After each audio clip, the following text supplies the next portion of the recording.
Test, test.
Test. But clip it onto your tie. Test. Test. Test.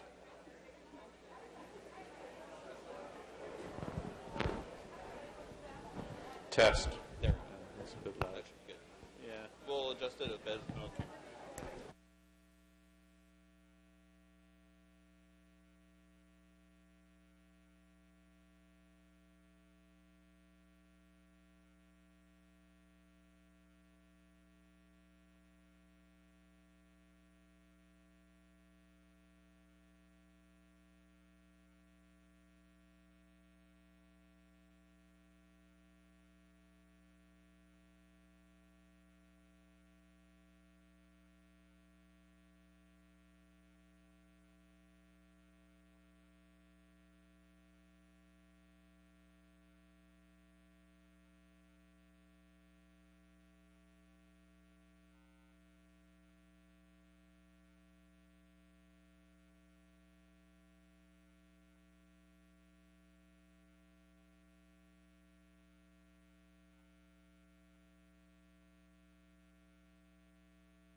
Good morning, ladies and gentlemen. If members of the public and council could take their seats, we'll start the meeting in just a moment. On va commencer la réunion dans une minute. Merci.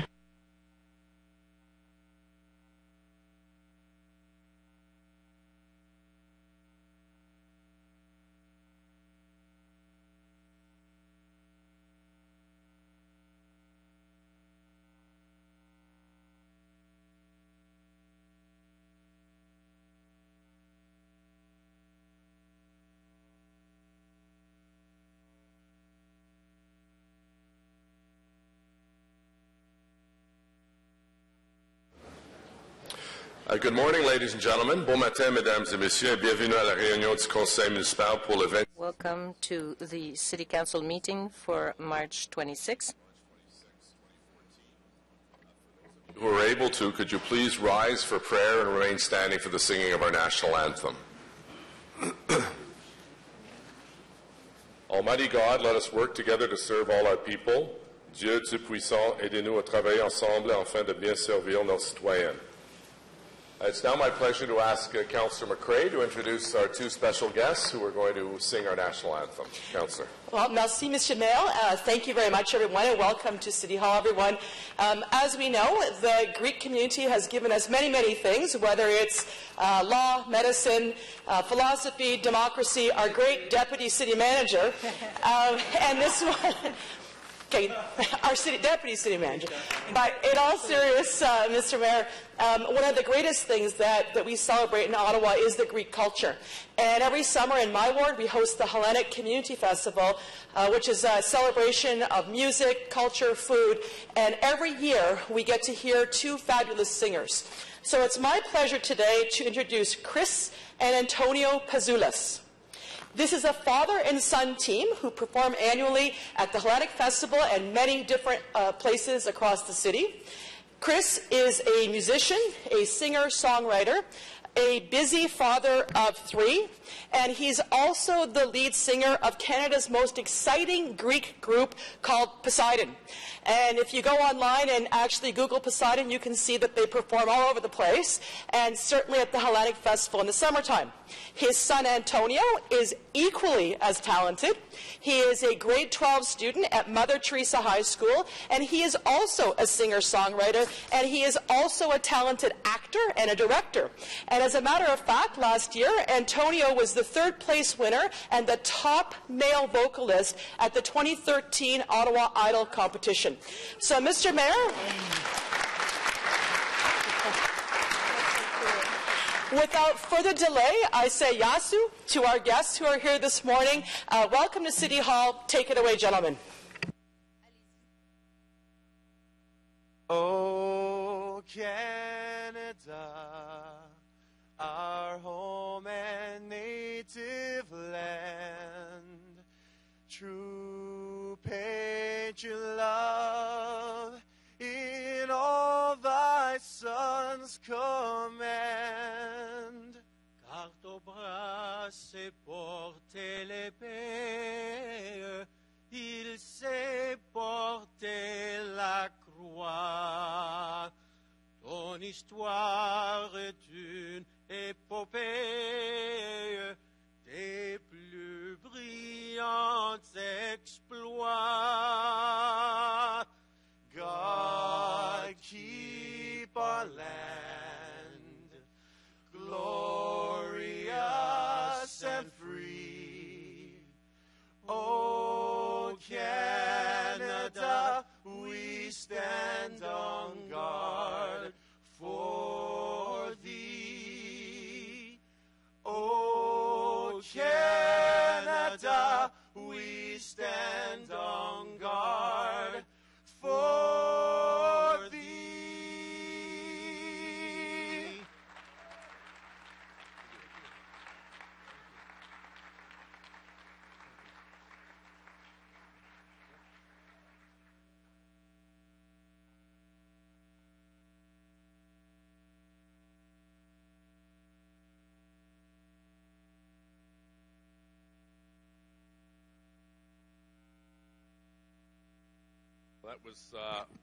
That was terrific. Thank you very, very much. And it was an honor yesterday to raise the Greek flag here at Ottawa City Hall.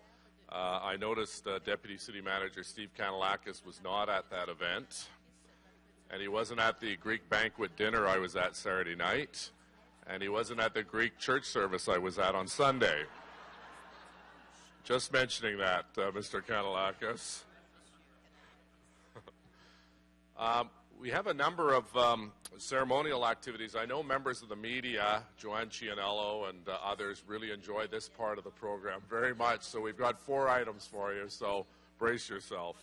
The first item is our Mayor's City Builder Award, and I'd ask John Therrien to come forward, as well as his city councillor where he lives, our Deputy Mayor Steve DeRush, as well as Mathieu Fleury, who has a connection with John through the Quartier Vanier BIA.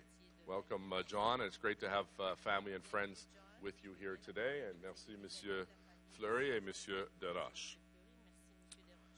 Until last year, Mr. Therrien served as chair of the Quartier Vanier BIA for 8 years. Jusqu'à l'an dernier, Monsieur Therrien était présent. Until last year, Mr. Therrien served as the chair of the Quartier Vanier BIA for 8 years. During his time as chair, Vanier's business community underwent a significant period of growth that would not have been possible without Mr. Therrien's tireless devotion and his leadership.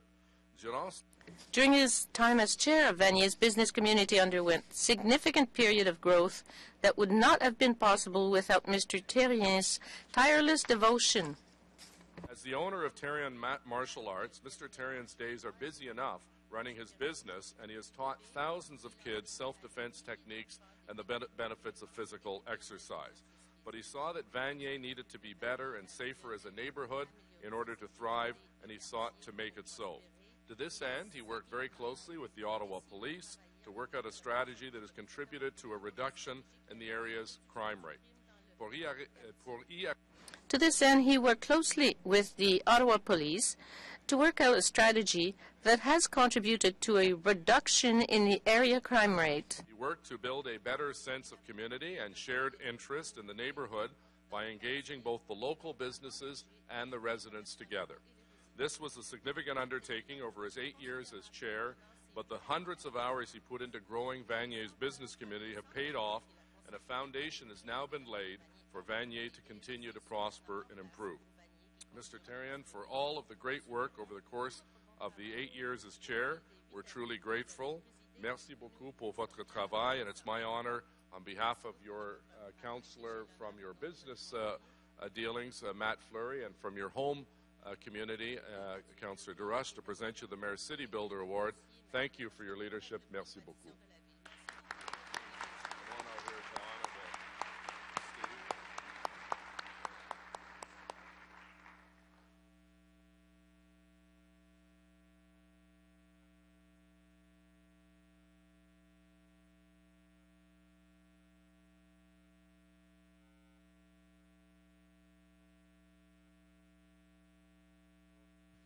Merci, Monsieur le Maire, and Thank you, Mr. Mayor. my friend, the Councillor Fleury. I started to work with Councillor Fleury when he had a T-shirt, short pants, he's on a bicycle, and he was a lifeguard. And he became councillor with guts. He knocked on 27 doors, and this year for re-election, he is going in with experience, and the next 4 years, the Rideau Vanier is going to have a great councillor. So good luck with that, mon ami. Aussi, j'aimerais remercier le OPS. I'd like to thank OPS because I worked a lot with the police service here in Ottawa and in Vanier because we had a major problem. It was fantastic. So getting an award is great, but it's part of a community. You're a one-man band, you're not going anywhere, and you don't play great music. But if you have a great orchestra, you do well. I had the opportunity in my trade to travel around the world, to teach seminars in some fantastic and beautiful historical city. But I tell you that Ottawa ranks very high on my list, and it starts with the leadership. And this is our leadership for the city. And then we have a great police department. And then it's up to us as citizens to pick up the slack and to do something. So I encourage everybody that since we all have a great life in Ottawa, to pass it forward and do something that you can for your community. Merci beaucoup et je vous souhaite une... Thank you so much. Have a nice day and a nice summer, which is coming, I swear.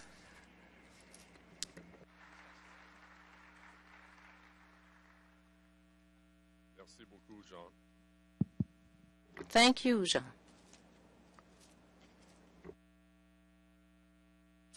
I'd now like to invite the Carleton Ravens basketball team to come forward with us for our next presentation, and also invite Dave Smart, head coach, Jennifer Brenning, director of athletics, Richard Anderson, Ravens assistant coach, Bruce Marshall, head therapist, and Counselor David Chernachenko, whose ward includes Carleton University, to come forward. So if the whole team could come forward, we'd like to welcome them. These, ladies and gentlemen, are the national champions in basketball for men. Congratulations. Félicitations.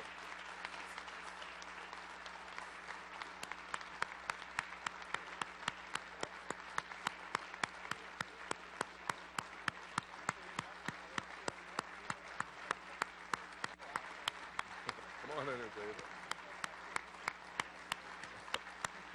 We feel so short. I got to keep the center of gravity stable.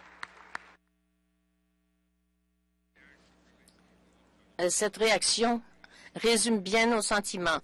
Nous avons pu, il y a quelques minutes,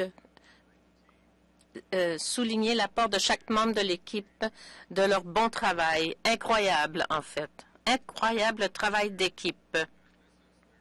C'est donc leur 10e titre en 12 ans. Et d'ailleurs, Dick, veuillez vous avancer. Dick Brown était le coprésident et c'est un ancien des Ravens aussi. Vous êtes de la bonne grandeur. Magnifique. Dick et moi avons eu l'honneur d'être les coprésidents du comité hôte CIS et nous avons travaillé avec Jennifer, Cyril Leader et plusieurs autres pour faire venir le tournoi ici. Et comme j'ai dit en haut, on n'aurait pas pu s'imaginer ou rêver à quelque chose de mieux, de voir l'Université d'Ottawa, qui a eu une très bonne saison, s'opposer à Carleton, ici même, en ville, au centre Canadian Tire. Et à Dave Smart et toute son équipe, félicitations, parce que, bien sûr, l'équipe a obtenu un 10e titre, ce qui est un record, en battant les GGs de l'Université d'Ottawa. Et c'était donc le quatrième championnat de suite des Ravens. C'est vraiment remarquable. Certains de ces joueurs derrière moi vont prendre leur retraite du basket parce qu'ils sont arrivés à la limite de leur admissibilité de 5 ans. Mais l'équipe est certainement encore très jeune, très dynamique et entretient beaucoup d'espoir pour l'avenir. Vous avez prouvé encore une fois que vous êtes une équipe sportive par excellence au Canada. C'est pourquoi vous êtes de très bons modèles, non seulement pour notre ville, mais même les athlètes des autres pays. You are extraordinary models for the countries and up-and-coming athletes. I'd like to take this opportunity to congratulate also the CIS host committee that I mentioned before. The home crowd certainly had a lot to cheer about with 2 local teams in the final. I now have the pleasure of presenting the team with a proclamation. I'll just, it's my pleasure to proclaim today, March 26, as Carleton University Ravens men's basketball team. And I'd ask Tyson Hines and Kevin Churchill to come forward to join us for the presentation.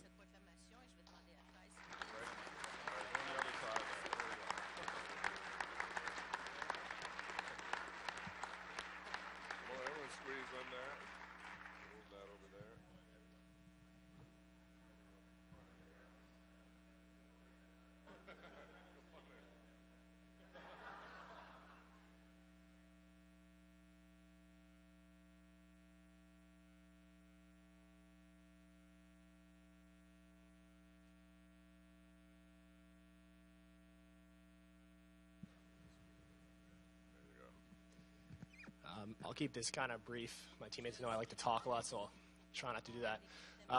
We just really want to thank the City of Ottawa for all the support we get.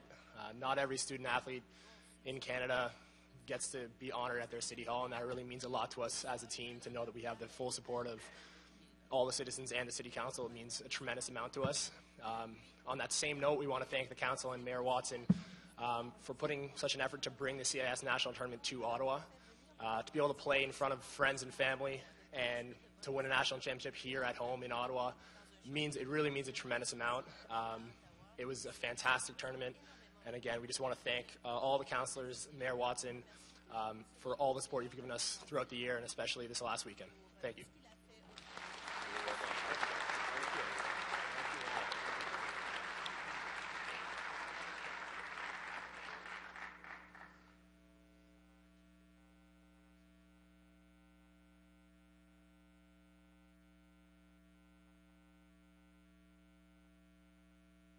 Thank you very much, gentlemen. J'inviterai maintenant le conseil. I would like to invite Councillor Blais now to come and talk to us about the contribution of Mr. Terrien, Esdras Terrien. I would like his family to join us too, here in the front. Family members, the whole bunch, please. Good morning, welcome. Bonjour. Good morning. Salut. Beaucoup de monde. Ça, c'est une réunion de famille. Nous allons... Today we are paying tribute to a pioneer of the Franco-Ontarian community of Ottawa. Mr. Terrien fought for the rights of Francophone and their rights to French education. He was one of the founder of the newspaper Le Droit and remained working for that paper for 30 years. Also, I'd like to invite Mr. Mathieu Fleury to join us, and I think that the editor is also here from Le Droit. Good morning, Jacques. How are you?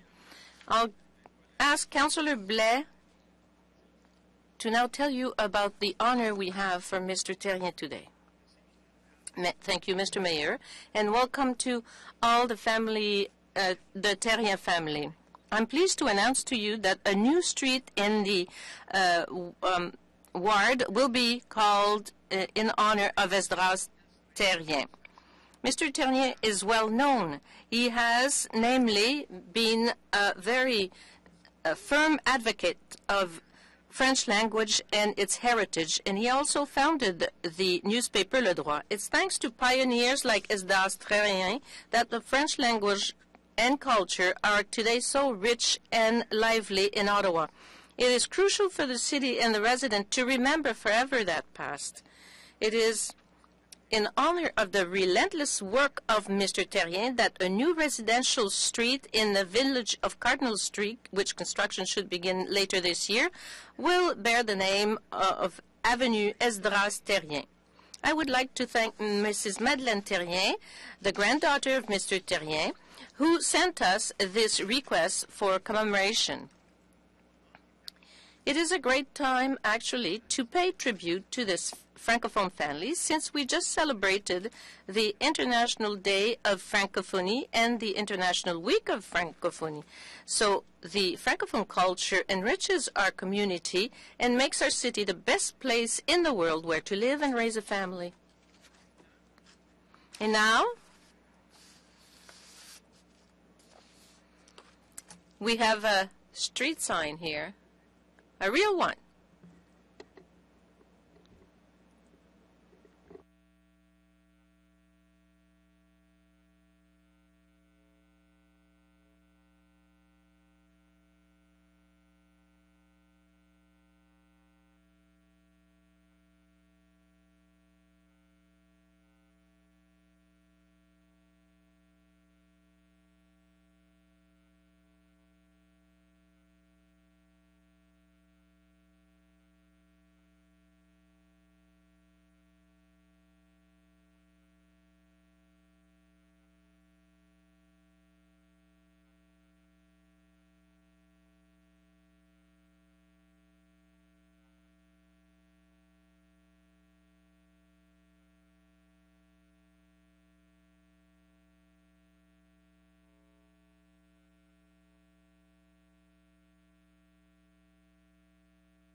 tout simplement dire au nom des... I'd just like to say, on behalf of the family, thank you, Mr. Mayor. Thank you to the City of Ottawa. It is a great honor for our family, but through Esdras, I think we recognize the work of a whole generation who fought some 100 years ago to defend the rights that we take for granted today, but that weren't back then. So thank you very much. It's too bad we almost celebrated that with the 100th anniversary of Le Droit, but 100 years and 1 year is not much difference. So thank you all.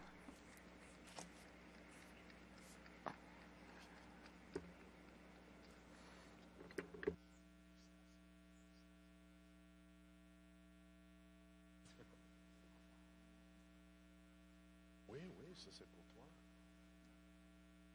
Notre cadeau.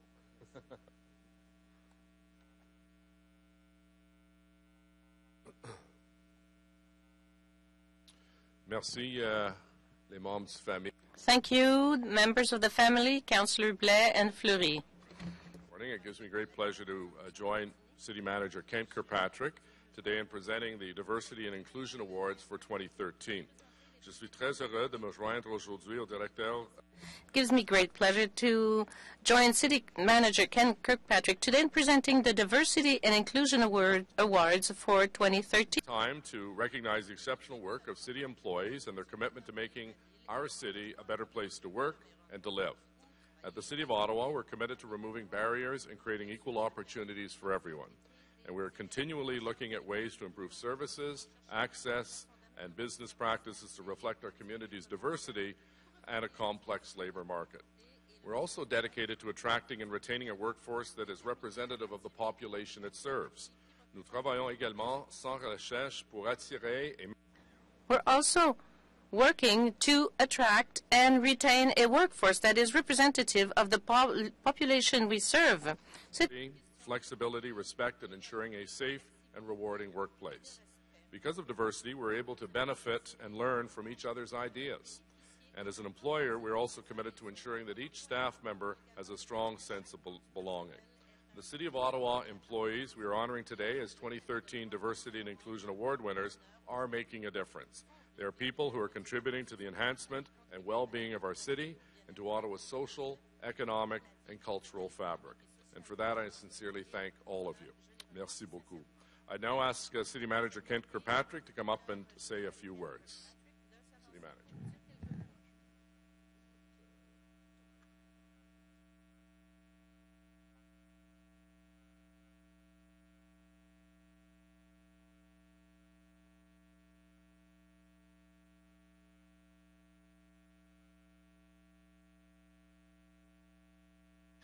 Thank you very much, Mayor Watson. It gives me great pleasure to be here today to introduce and honor the recipients of the 7th Annual Diversity and Inclusion Awards. Les prix pour la diversité et l'inclusion constituent une part. The Diversity and Inclusion Award are a very important part of the recognition program for staff. We recognize the contributions of some of the many exceptional people here at the City of Ottawa. And today's award recipients are really outstanding. These employees have shown true dedication to ensuring the City of Ottawa has an inclusive workforce representing the following designated groups: Aboriginal, Francophone, GLBT, immigrants, people living in poverty, people with disabilities, rural residents, seniors, visible minorities, women, and youth. Plus nous intégrerons les... The more we include equity, inclusion, and diversity in our daily activities, the more our organization will be strong and prosperous. Consecutive year, the City has been recognized as one of Canada's best diversity employers.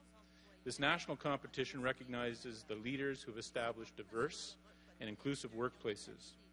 This award also reflects the importance that we place on fostering a positive work environment, an environment that respects the dignity, the ideas, and the beliefs of all individuals. Our staff embrace this spirit of respect, and the results are evident in the many and impressive award nominations that we've received leading up to the award ceremonies here today. We've received a substantial number of nominations, and that in itself is not only impressive, It is reflective of the pride that we take in the work that we do here at the City of Ottawa and the success of our initiatives. Today we are here to recognize Diversity and Inclusion Award recipients in the individual and the team categories. The panel had a very difficult job making the final decisions.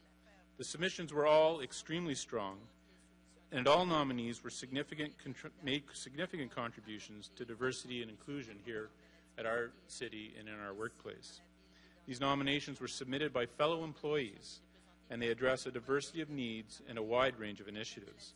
And they all originate from a commitment to breaking down barriers in our workplace and in the way we deliver services to the residents of the City of Ottawa.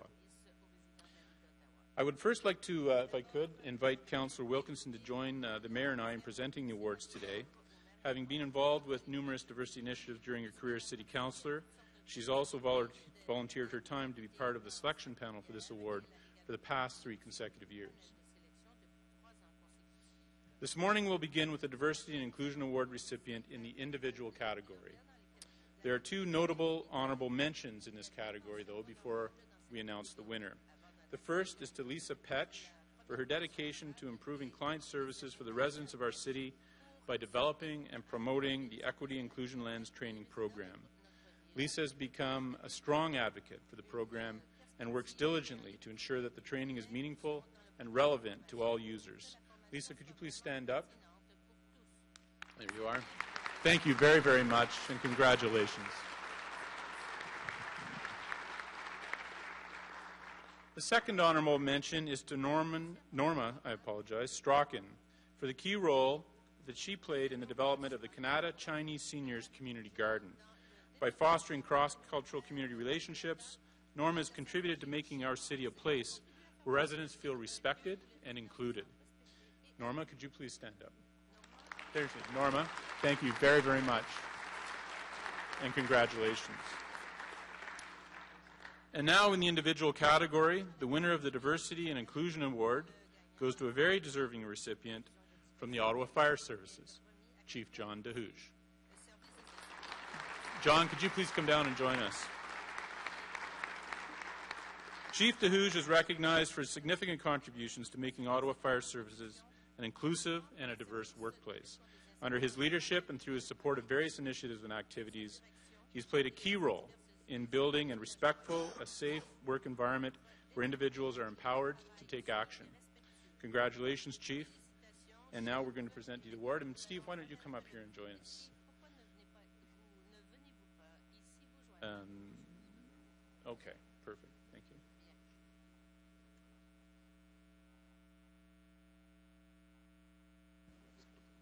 Well done, John.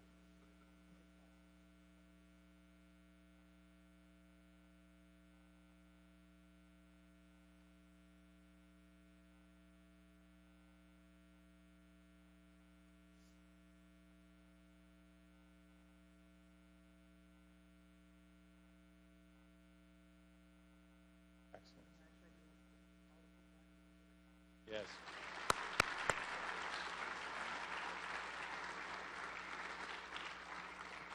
Councillor Wilkinson, I think, just said a very thoughtful thing. She asked the Chief to make sure that he also passed on congratulations to all the people in his organization that have worked under his leadership to effect the kind of change that we're recognizing today. We now move on to the Team Category Award, where we also had many strong nominations. And again, I'd like to start off with 2 honorable mentions. The first is the Accessibility Day Organizing Team, whose members are nominated for their contributions to the 10th Annual Accessibility Day event here at the City of Ottawa. This dedicated team organized an exceptional day that increased awareness of diversity and inclusion issues for both employees and the community at large. Could the team members please stand up to be recognized? Thank you very, very much for organizing a great event. The second honorable mention goes to the Emergency and Protective Services Diversity and Inclusion Team. The team is nominated for their leadership role in marking the Transgender Day of Remembrance. Their hard work and efforts provided an important opportunity for the Emergency and Protective Services and the City to build and foster its relationship with the transgender community. Could that team please stand up to be recognized? Thank you very, very much. Well done. And now the winner of the Diversity and Inclusion Award in the team category is the Paratranspo Stakeholder Consultation Team. If that team could please come down. This team is being recognized for their inclusive approach. They're being recognized for their inclusive approach to the Paratranspo stakeholder consultations. And the team members include A.J. Ryland, Anne-Marie Foley, Tom Crowley, Nicole Hoover-Bienesh, Kathy Riley, and Genevieve Sharkey. By incorporating the equity and inclusion lens in the planning process for the consultations, the team ensured that a number of diverse interests were represented during this important decision-making process.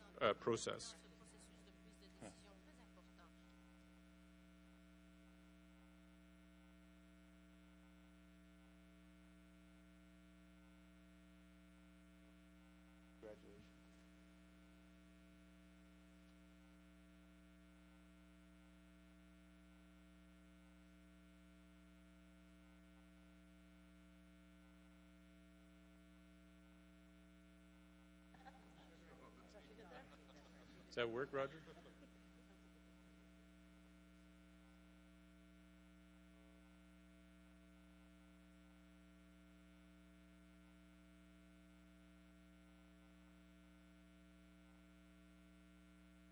Excellent.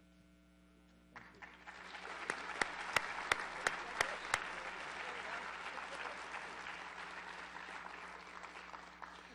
In conclusion, I'd like to thank the Mayor and Councillor Wilkinson for helping me in this very, very important recognition event. And I'd like to express congratulations to all of our nominees and winners. Our city is stronger because of your work, and I'd like to express my sincere thanks to each of you for a job that has been very well done. You've proven yourselves to be leaders in our organization. You've proven yourselves to be innovative thinkers with a clear commitment to diversity and to inclusion. And in recognition of this acknowledgement from your peers, we have certificates for each nominee.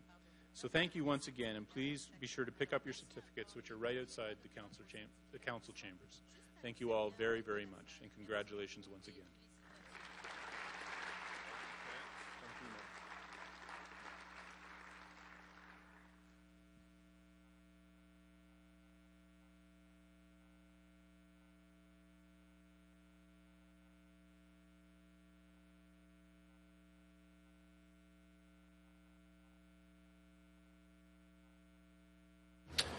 Thank you all very much. Madam Deputy Clerk, roll call, please. Appel nominal. Conseiller Manette. Sir. Councillor Blois. Here. Councillor Harder. Here. Councillor Wilkinson. Present. Councillor El-Shantiri. Present. Councillor Caudry. Present. Councillor Taylor. Here. Councillor Shirelli. Here. Councillor Egli. Here. Councillor Deans. Here. Councillor Tierney. Present. Conseiller Fleury. Ici. Councillor Clark. Councillor Holmes. Here. Councillor Hobbs. Here. Councillor McCrae. Here. Councillor Chernyshenko. Present. Councillor Hume. Here. Conseiller Blais. Here. Councillor Thompson. Present. Councillor Moffat. Conseiller de Roche. Here. Councillor Hubley. Here. Mayor Watson. Here.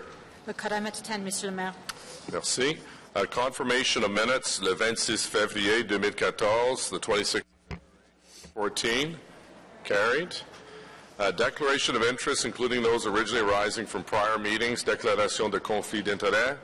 Conseiller Fleury, s'il vous plaît. Oui, merci, Monsieur le Maire. Je conseille. Thank you. I, Mathieu Fleury, declare a potential conflict of interest of a financial nature for the Planning Committee and changed to a zoning bylaw at 1058 since my father is an employee of Claridge Homes. Communications as received. Regrets, Councillor Moffat advised he'll be absent from the council meeting of the 26th of March 2014. Motion to introduce reports. Motion portant présentation de rapport. Councillors Hubley and Thompson, please. Thank you, Mr. Mayor. The Ottawa Board of Health Report number 12, Agricultural and Rural Affairs Committee Report number 39, Finance Economic Development Committee Report number 41, Planning Committee Report number 66, the Transportation Committee number 36 be received and considered, and that the rules of procedure be suspended to receive and consider the Environment Committee Report number 28 because of the urgency of the item contained in the report. And, Mr. Mayor, the waiver of the rules is being requested for that report because of item number 2 on the agenda due to timeline set out in the Environment Committee agenda number 30. And further, that the rules of procedure be suspended to receive and consider a matter rising from the Special Transit Commission meeting of March 26, 2014, with respect to the tentative agreement with the Amalgamated Transit Union Local 279, which is Paratranspo. And waiver of the rules is being requested as it is in the city's best interest to consider this matter immediately. Thank you, Mr. Mayor. Great. Thank you, Councillor. On the motion as presented. Carried. Adopté. Merci. Item number 1 is the Ottawa Board of Health report number 12. Received. Next, Environment Committee report number 28, Water Environment Strategy, Phase 1, Stratégie sur le milieu aquatique, phase 1. Est-ce qu'il y a des questions? Any questions? Thank you, Councillor McCrae and members of the committee. Finance and Economic Development Committee, report number 41, rapport numéro 41 du Comité des finances et de développement économique. We have a technical amendment. This is on the Ottawa Lands Development Corporation request to participate. Okay. Is it a okay, do you want to do it now? Because I don't think we have anyone else on. And I think this is just more out of an abundance of caution when it comes to 1770 Hetherington. I've heard a little bit of concern expressed about the wording of the motion. So, Mr. Kirkpatrick, my question to you is just to clarify that there is no language in this motion that would preempt the outcome of the community consultation. And in fact, like the other communities that have gone before through their consultation, if there were decisions made, that there would be nothing in the motion that would preempt council from considering fully the recommendations out of that process. Mayor, I can confirm that the councillor and the councillor's ward residents can expect exactly the same process that has been used in the past, and the outcome of that process would be to develop where there's consensus among the community about their views about how that property should be repurposed, that those views would be reported to council for its information, making a decision about how to move forward with that property. Thank you, Mr. Kirkpatrick. That's all, Mr. Mayor. thank you, Councillor Deans. So we do have a technical amendment from Councillor Clark, seconded by Councillor Hubley. There's one correction in the translation. On the motion by Councillors Clark and Hubley, carried. On the motion as amended, carried. Adopté, merci. Office of the Auditor General, 2014 Work Plan, Bureau du Vérificateur Général, Plan de... Office of the Auditor General, Work Plan for 2014. Vacation that we can deal with now. I can hold the item. Go ahead. Mr. Mayor, we keep getting communications from the general public about the Orga World audit, and the Auditor General has been very clear in sending out a very clear message that he has worked on together with the city solicitor. There's actually someone in the audience today who's sending notes about this on Twitter, and I'm wondering if it's a good opportunity for the AG to tell us the status of that audit so that we can put this to bed until such time that that audit is released. Okay, Councillor, our Auditor General, if you'd like to come up. It's a little out of the scope of the item, but I think we'll give some latitude to the Auditor General. And welcome, Mr. Auditor General. And, thank you for the work on your 2014 plan. If you could address Councillor McCrae's comment, please. I'm sorry, Mr. Mayor, if you could repeat the question, Councillor. Sorry, Mr. Hughes, through the Mayor. I wonder, Mr. Hughes, if you can please say verbally what you've been sending out in writing to individual residents who have asked about the status of the Orga World audit, why it has not been released today, last week, the month before. Please. Thank you, Mr. Mayor, through you. The audit was completed some time ago. There's a number of processes that are part of an audit, and they include the field work, the preparation of a draft report, the response from management, and the review of the work done by the auditors. And the last portion of the work in an audit is not able to be completed until the arbitration is completed between Orgaworld and the City of Ottawa. We're not able to complete the audit, and as such, we're not able to complete the report. And this is the audit process that not only Council approved when they initially created the Office of the Auditor General, but it's the audit process that is followed by every Auditor General in North America. Thank you very much. So on the Auditor General's work plan for 2014, carried. Carried, thank you. Item number 5 is Elections 2014, advance vote dates and times, date et heure de vote pour anticipation. Early voting. Motion de Conseil Clark, appuyée par le Conseil Hubly, au sujet d'une petite faute de traduction. On the about a small translation error. Translation correction, carried. On the report as amended, carried. Sorry, Councillor Chernachenko. Apologize, you had a question. Yeah, perhaps it can be dealt with quickly here. This may have been asked the original discussion, which I was not able to participate in, but there had been a suggestion from a few people of adding additional dates, and the idea of a open date, I suppose all wards date. I understand that this is something that's actually sort of outside of the scope of council, that's set by our elections office. I'm wondering if we could clarify that, whether that kind of thing could be considered, and if someone wanted it, to what the appropriate process would be or would have been to make that suggestion. Mr. Mayor, that was raised during the committee meeting. It is within the scope of my office under the Municipal Elections Act to set these dates with Council's approval. We have the 2 traditional advanced vote dates in this, and we also have 3 other dates where we're going to run special advanced votes. So maybe I can take that offline with the member. Okay. Thank you. Thank you, Councillor. On the motion as amended, carried, adopté. Item number 6 is 2014 budgets and special levies for business improvement areas and Spark Street Mall Authority. Budget de 2014 pour les zones d'amélioration. 2014 budgets for business improvement areas. Amendment by Councillor Monette, seconded by Councillor Blois. Councillor Monette, would you like to introduce?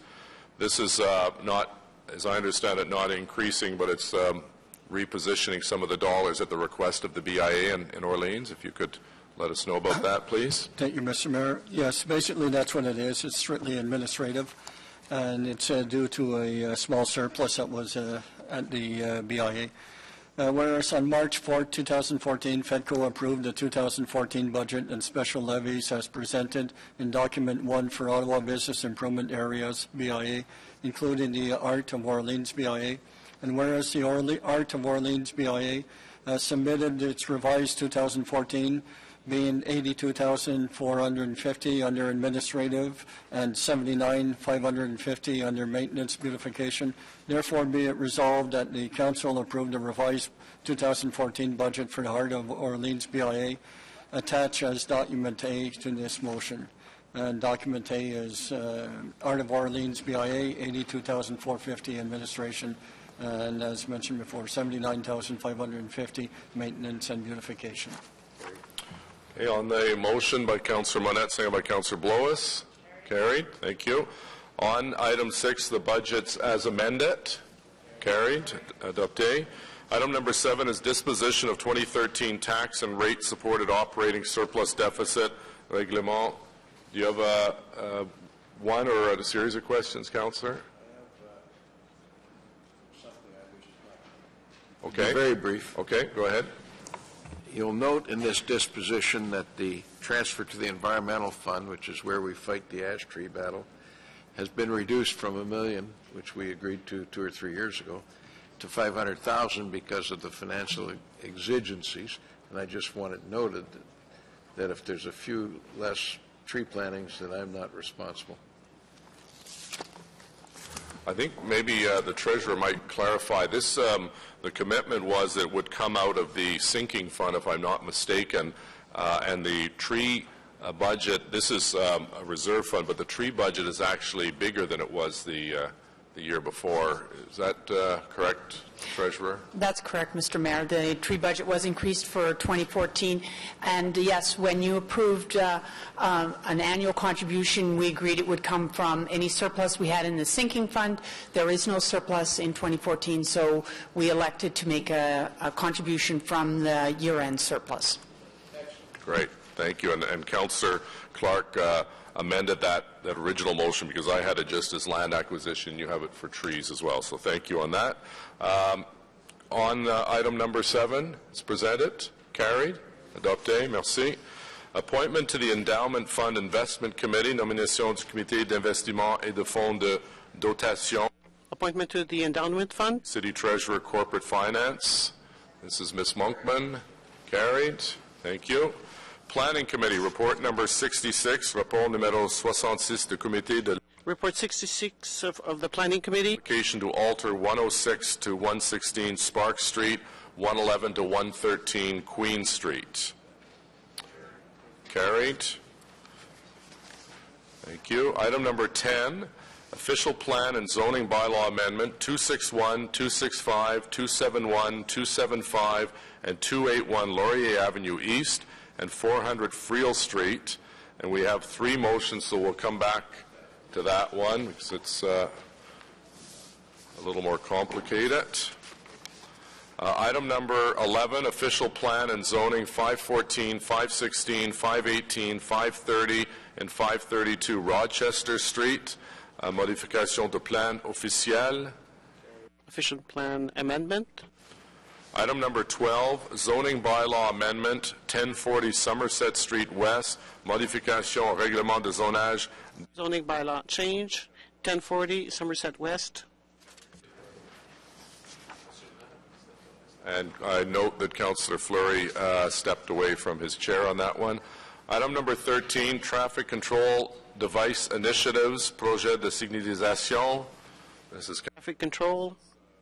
Issue that he's raised very consistently. Congratulations. Carried.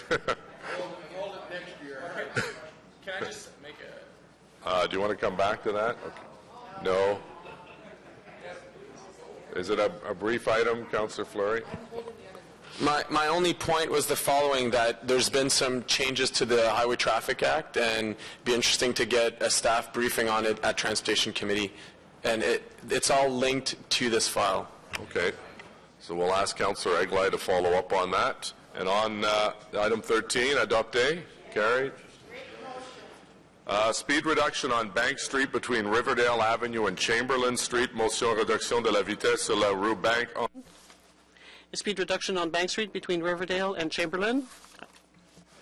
All right, so we'll revised bulk consent agenda.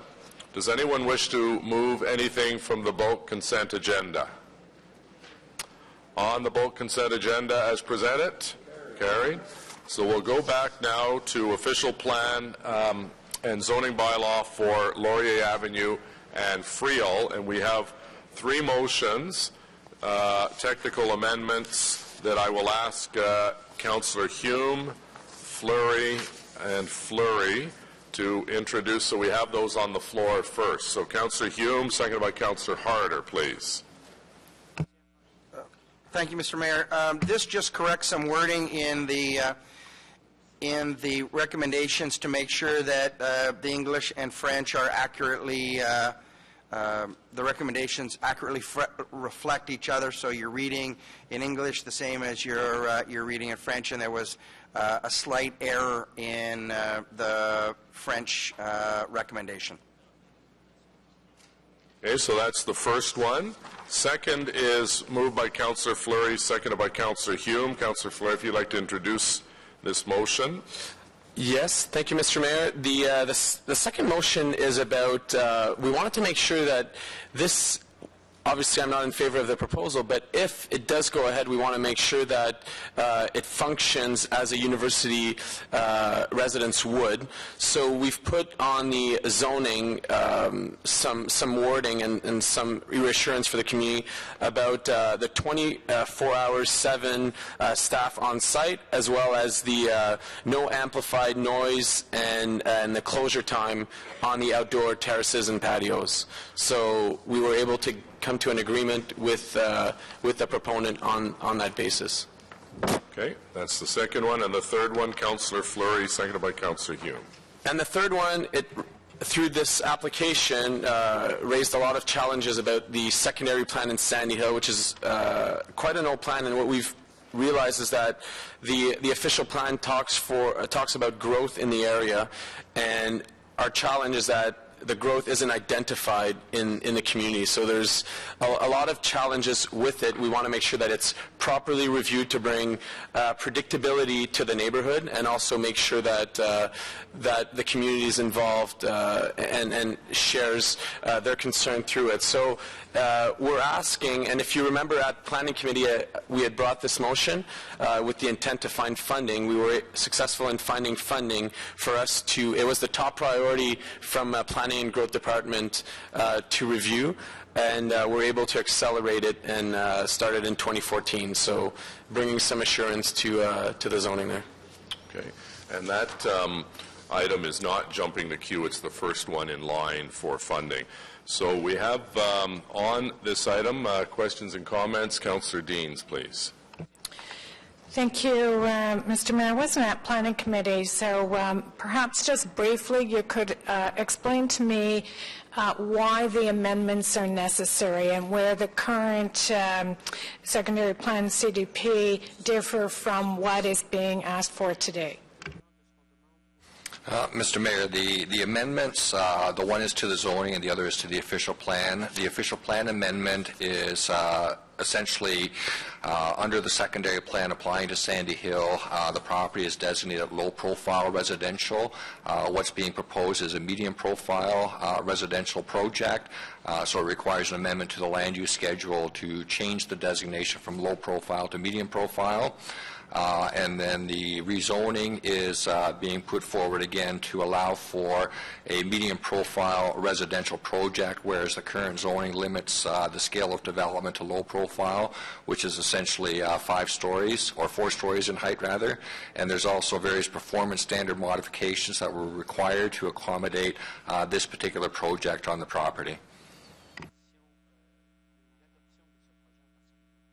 I'm interested in the second motion that Councillor Fleury spoke about, where he said there would be some amendments to the zoning that would put restrictions around the whole student element. And I'm wondering if that's appropriately in the zoning or if that should be in the site plan. So let's start with that question. Mr. Mayor, on this one, it's a holding provision that's being introduced through the motion introduced by Councillor Fleury, and the items that Councillor Fleury has identified with respect to sort of 24-hour, 7-day-a-week supervision, and also the issue with respect to sort of the activity with respect to the amenity areas, the outdoor amenity areas, those would be dealt with through the site plan approval process, but to secure it, it's being introduced as a holding provision under the zoning.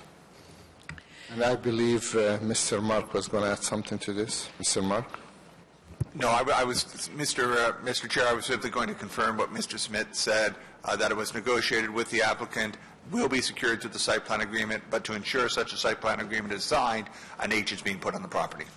Okay, so just to probe this whole issue a little bit, I understand the hold provision, and it makes sense that this would be worked out in site plan, but would this travel with the property? So if the property owner in 5 years from now were to sell the property, would that provision, because it was a condition of site plan, move forward with the property?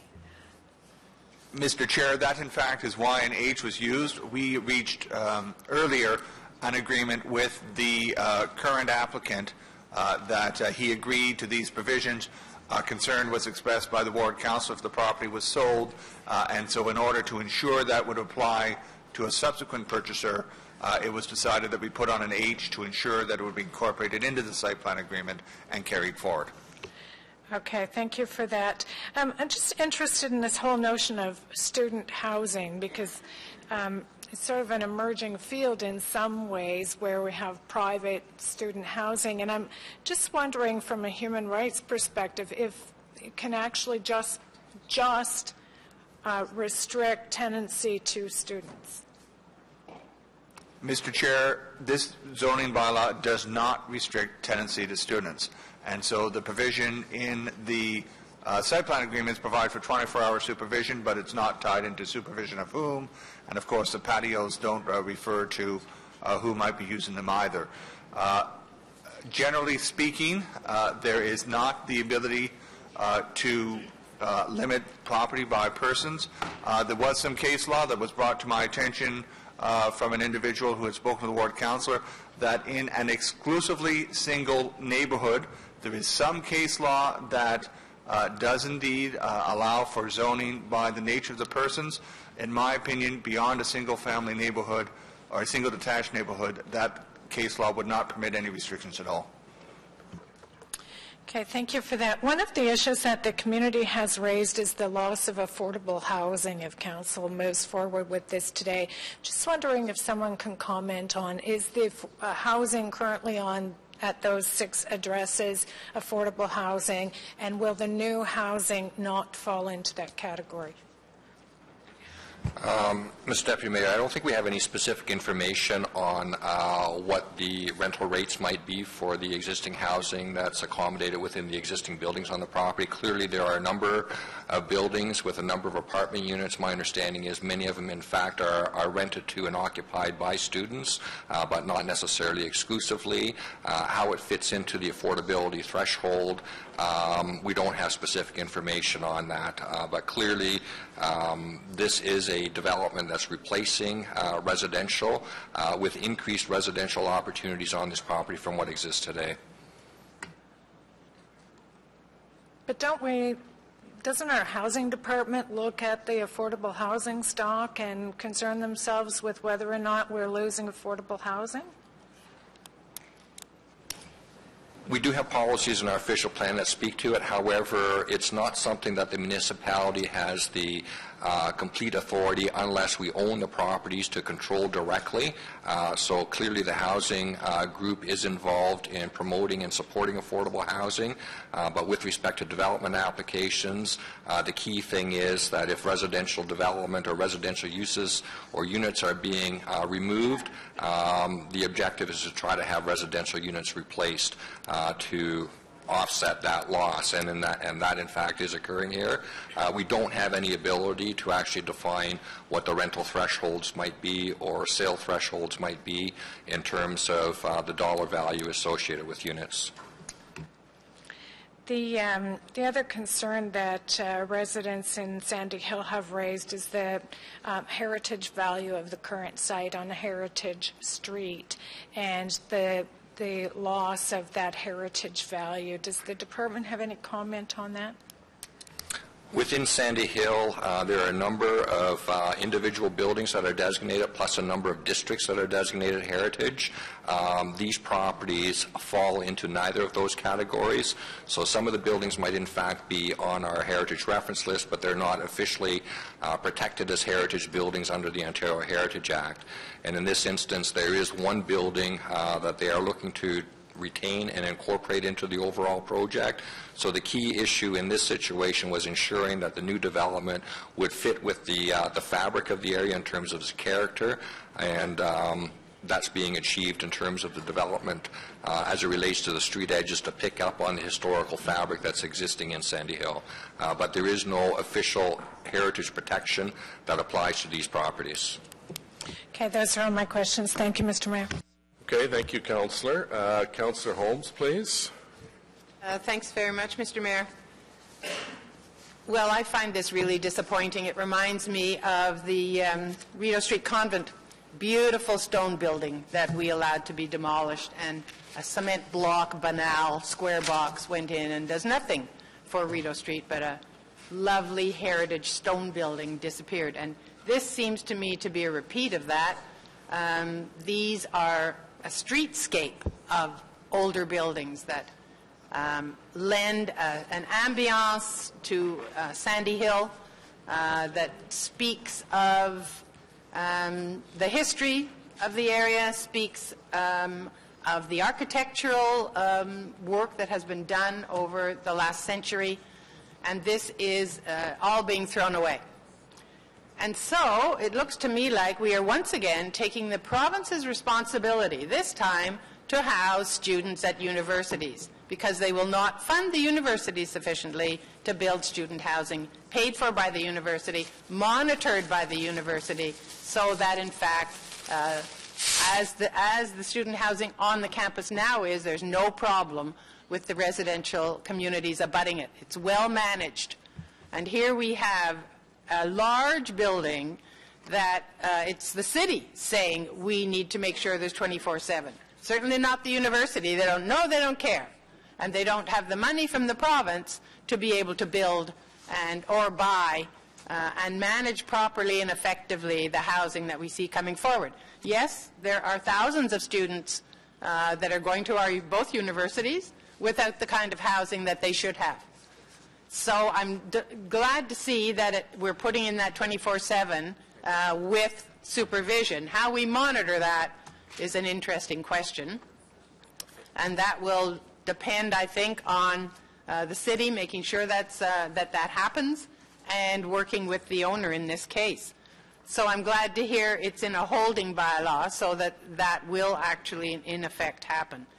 But you know, it certainly is a problem for Sandy Hill that their old heritage buildings, whether it's designated or not, this is a streetscape of heritage buildings, is being demolished, being destroyed, and in comes an insensitive, overbuilt 9 stories where the zoning is 4, very intense student housing.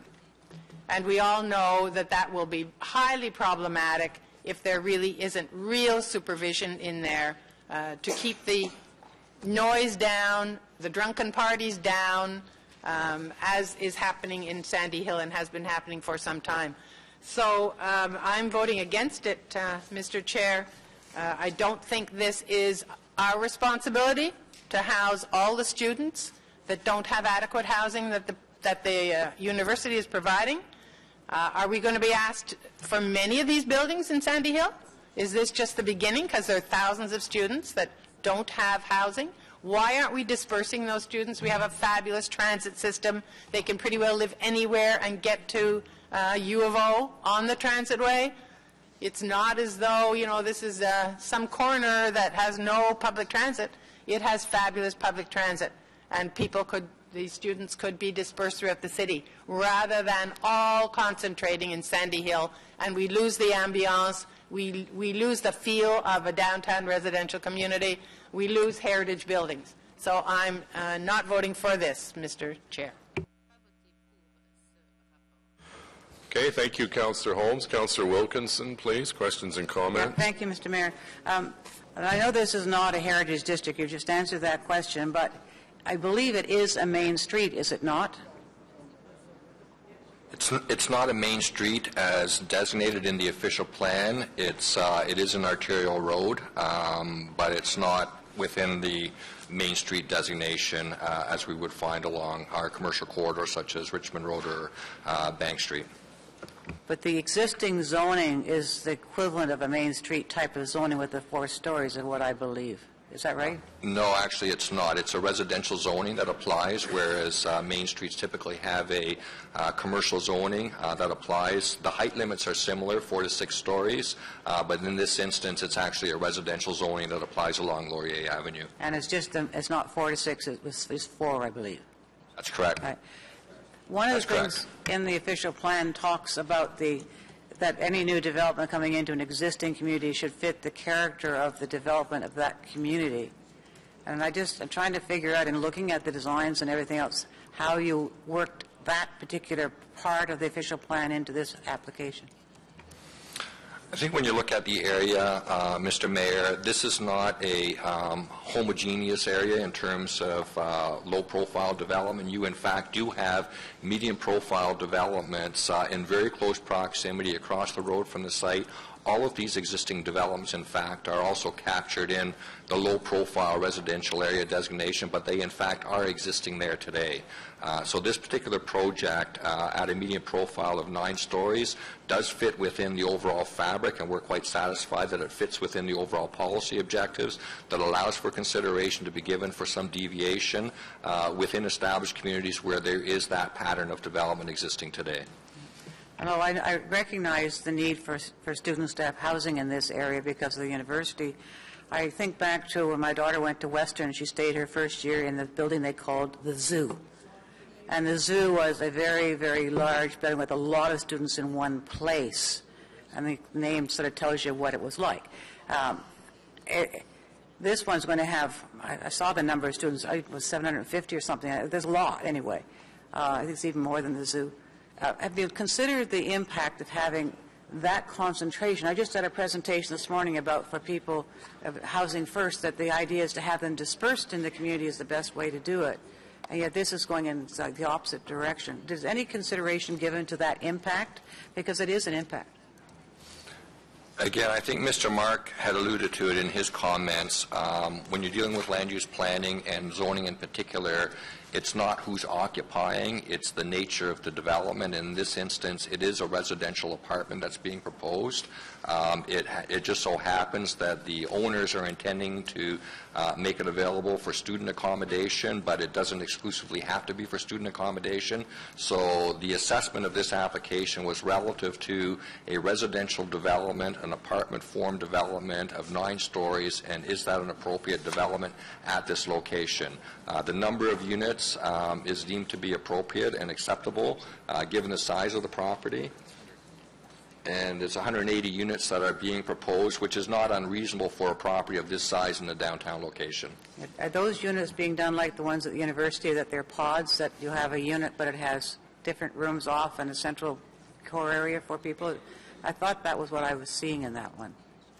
We have seen some floor plans, but again, they're conceptual at this point in time, but there are a variety of unit types, and many of them, in fact, do look like traditional apartment buildings, so they would have central common areas, kitchen facilities, living facilities, and bedroom facilities.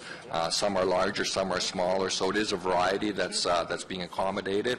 I don't recall that they were set up as a typical quad type of an arrangement, but they, in fact, do constitute dwelling units as per the definition in the zoning bylaw. But obviously, from what Mr. Marks said, they could be rented as individual apartments to a family of 4 if they wanted to, rather than students. That's correct. I mean, the built form does accommodate occupants other than students to locate within the dwelling units. Going back to the 24-hour staffing on place, if you're going to have that, it's because you could have problems, and noise and things are usually the ones. How are the local residents going to know how to contact that 24-hour person? Are you going to have a big some sign on the board, if you have a problem, call this number on the outside of the building? Or there should be some way that they don't have to search for it. If you have a problem, you want to be able to deal with it fast. I think, Mr. Mayor, that's an item that we definitely will be having further discussions with the applicant on through the site plan review process. I think that the motion that Councillor Fleury has put on the table to introduce a holding provision to have that as a requirement that would be addressed through the site plan, those are items that we definitely would be looking at and wanting a better understanding of through the site plan approval process that we could introduce as conditions through the site plan approval process. Because I think people are going to want to be able to access it quickly and not have to go through a rigmarole. The last question I had is on the $200,000. I understand this was the next in line to get the review done. I have no problem with that. But it wasn't budgeted in this year's budget. And this motion says it's taken from the provision for unforeseen. How much money do we have in that particular fund, and is this really unforeseen? I don't think it is unforeseen. It really should be being funded next year if it's the next one in line, and that's what would normally have happened.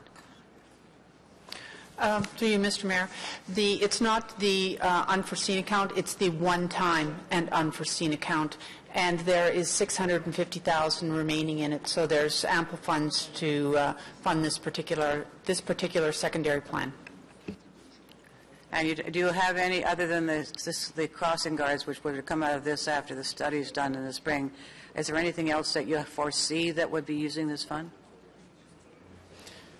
Given that it's called the unforeseen account? No, I don't. Well, sometimes even in unforeseen, you see things coming. Right, you don't. Well, it's fair. I'm a little bit uncomfortable with this one because I really think it's a little bit overbuilt for what the community is looking at there.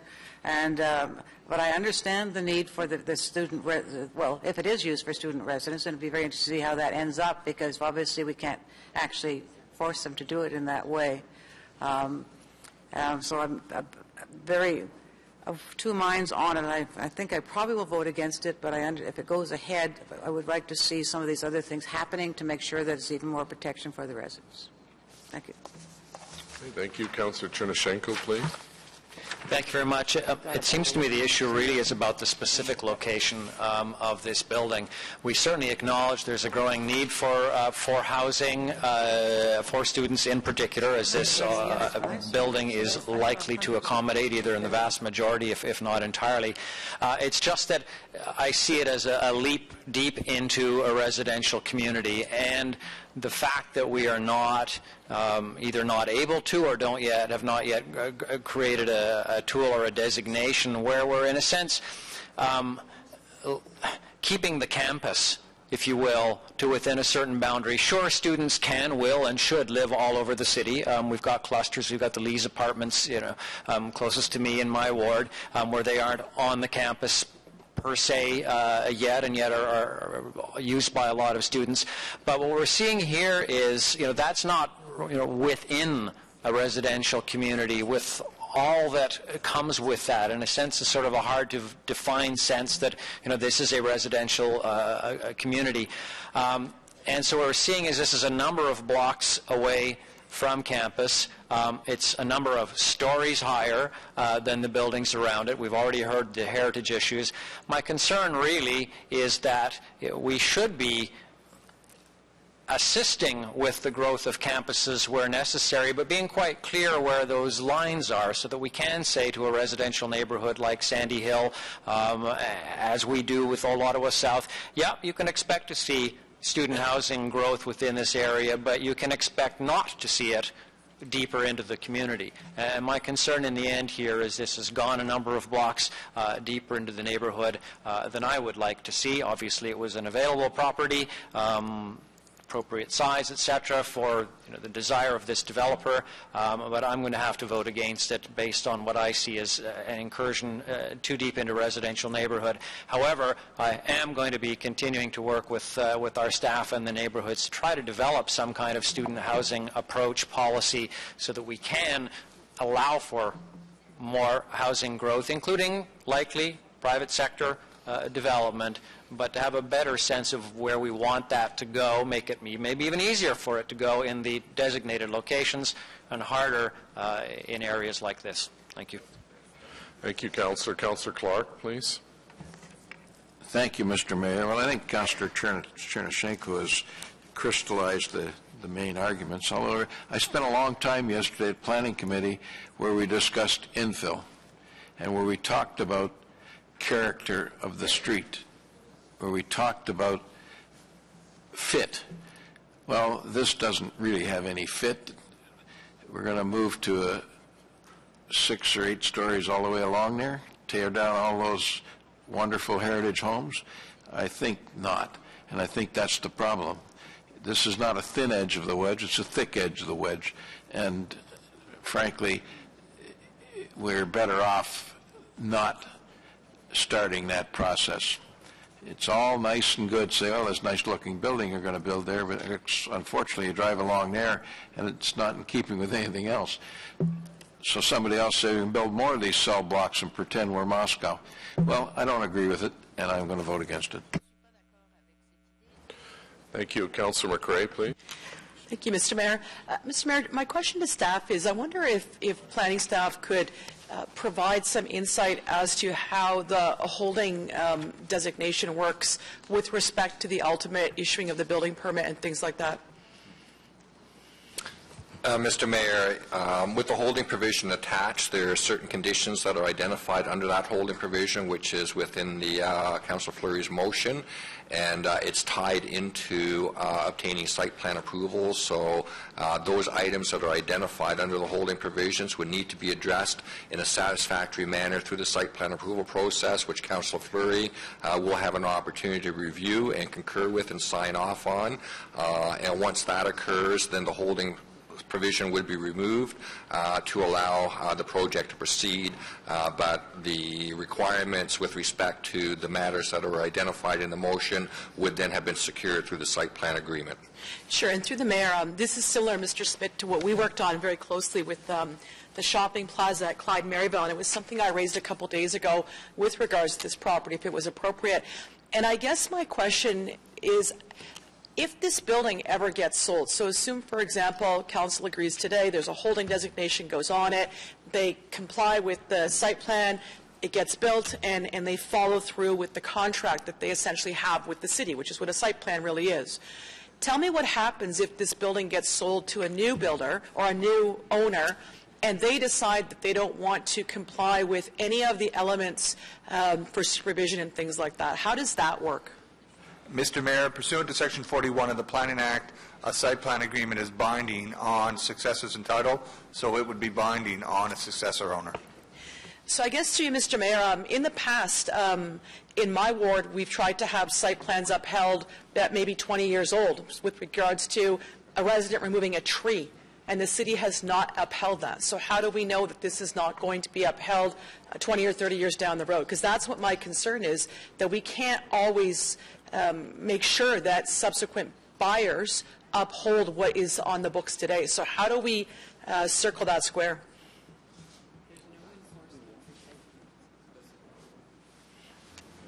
I think, Mr. Mayor, as Mr. Mark indicated, it is something that is registered on title. So there clearly is an obligation on the part of the any future purchaser or owner of the property to make themselves aware. If there are issues with respect to non-compliance, there would be actions that could be initiated legally to pursue that. I don't know the specifics of the situation that you're referring to, Councillor, but they clearly are enforceable site plan agreements, particularly if there's an ongoing obligation that's set out. There are certain situations that might come up from time to time that relate to a particular development where things need to get modified through the course of time as a result of... Sure. But Mr. Smith, through the Mayor, I'm not talking about modification or things that need to get addressed. I'm just citing an example that sometimes I hear conflicting information as to how we enforce site plans. And I actually did an inquiry about site plans not too long ago, and my understanding was that they're not enforceable in the context that staff go out and actually go look at some of these things. There has to be complaint-driven, then bylaw gets involved, and then there's evidence and that sort of thing. So my concern is just that when we talk about what we believe could be in effect for time and all eternity on this property may not necessarily be the case unless someone complains and there's a bylaw investigation. Would that be accurate in saying that? That's a fair comment, Councillor. Most of our enforcement action is based on complaints, and if that's brought to our attention, then we would initiate the actions to ensure compliance. Sure, and through the Mayor, I wonder, and again, Mr. Mark, if you're the right person to direct this to, is there any tightening up that this council could do that is legal? And if the answer is you don't know today and you could come back, that we could tighten up our application process to allow us to have more teeth in it when we do put the best possible items into a site plan that we want to enforce? Is there a way to put more teeth into our own bylaws that we can enforce these in a different fashion? Or is that precluded by law? Mr. Mayor, I would say it's always possible to improve wording in any agreement. The enforcement of the site plan agreement is enabled by Section 41 of the Planning Act, is enabled by Bylaw 2002-4 as amended. The contents of the site plan agreement fall within the jurisdiction of the General Manager of Planning and Growth Management, and it would be within his shop to determine if they were to engage upon an exercise to see if the wording could be improved. Sure, but through the Mayor, the enforcement part of it, though, is dealt with through the operations side through bylaw, correct? In conjunction with the planning staff to interpret it. And with legal, yes, Mr. Mayor. Okay, so it's up to bylaw then to go inspect, look at these things, and they make a determination if they're going to charge, or how does that work? Mr. Mayor, an investigation is done. Bylaw makes its investigation, makes findings. It's discussed with the prosecutions branch in the legal services department, and a determination is made as to whether or not a charge is going to be laid, because that's one means of enforcing a site plan agreement. There are other measures that can be enforced through the city doing the work and putting the charges on title. Sure, and through the mayor, Mr. Smith or Mr. Moser, you could add provisions to the site plan agreement that were punitive from a monetary perspective, correct? That if certain things weren't done, you could hold back cash to go in and complete certain elements of the building, that sort of thing. Is that accurate? Mr. Mayor, I will pop in on that one. The courts have jurisdiction over penalty provisions, and so yes, we can put the clauses in such an agreement, but the courts have equitable jurisdiction to grant relief from such clauses. So it's not crystal clear exactly, but, you know, Mr. Mayor, I applaud Councillor Fleury for taking up my, he didn't realize it was my indirect advice from Monday when I had mentioned that I thought a holding provision on the zoning would be appropriate for this application. I think that there's definitely a need to have more good affordable housing in that area, and it's a tough one because the Planning Act is very clear. We don't zone or build for people. We build and zone for use, and there's a reason why the legislation speaks that way. But I'm concerned, Mr. Mayor, in the future that, as Councillor Clark said, that we're not opening up a thick edge of the wedge with this, especially when it comes to the value of those heritage properties. And it'll be interesting to hear what else staff have to say in that regard. So thank you, Mr. Mayor. Great, thank you. Councillor Taylor, please. Thank you very much, Mr. Mayor. And just, I was traveling down the same kind of mental path that my colleague, Councillor McRae, was going down, and I just want to transition into the world of the practical here. So if we wind up in a situation where it's, 1 o'clock in the morning, and people aren't going to call building code services, they're going to call bylaw or 311, and bylaw comes out and determines that there is no 24-hour monitoring on the floors, that type of thing. Obviously, it's bylaw that pursues ticketing. Do we have other examples in cases and places in the city where we have similar type agreements where, as a condition of site plan, there's ongoing operational requirements that are enforced by the bylaw department? Mr. Mayor, the only example that is coming immediately to my mind is, and it's not a question of supervision, it's a question of providing continuing access, is through the Frio Mall in the Bay Store, Rideau Centre, where there is a continuing obligation that they have to provide access, which was done through a development agreement with the former City of Ottawa. They have to be reminded from time to time about that provision, but it is one that has stood the test of time. So when you say they have to be reminded from time to time, I mean, it's the bylaw shop that reminds them, I'm assuming. That I couldn't say, Mr. Mayor. Okay. All right, thank you. Sorry, Councillor Holmes, you've spoken already, so thank you. Does anyone else wish to speak? Because Councillor Fleury would like to wrap up. I think you used all your time. Is it very short? All right. Mr. Mark, I just want to understand this hold provision a little bit better. I understand that the hold provision has been put in place in order to negotiate with the proponent some sort of 24-hour supervision. If you can't reach an agreement on 24-hour supervision, does that mean that we would not move ahead with the zoning? I have had discussions with the representatives of the owner, and they do understand what is being sought, and so I think it's fair to say that they intend to deliver on what the expectation is that has been generated by their promise of 24/7 supervision. However, okay, thank you. We gave leeway, Councillor Deans. You'd already had your time. We're just halfway through the answer. Yes, but you said a brief question and a brief answer. No, but he only gave half the answer. Well, I just wanted to get the other half. Councillor, the rules are the rules. You had your time, and we're not making an exception for you over your colleagues. Can you ask Thank you. Councillor Fleury to wrap up.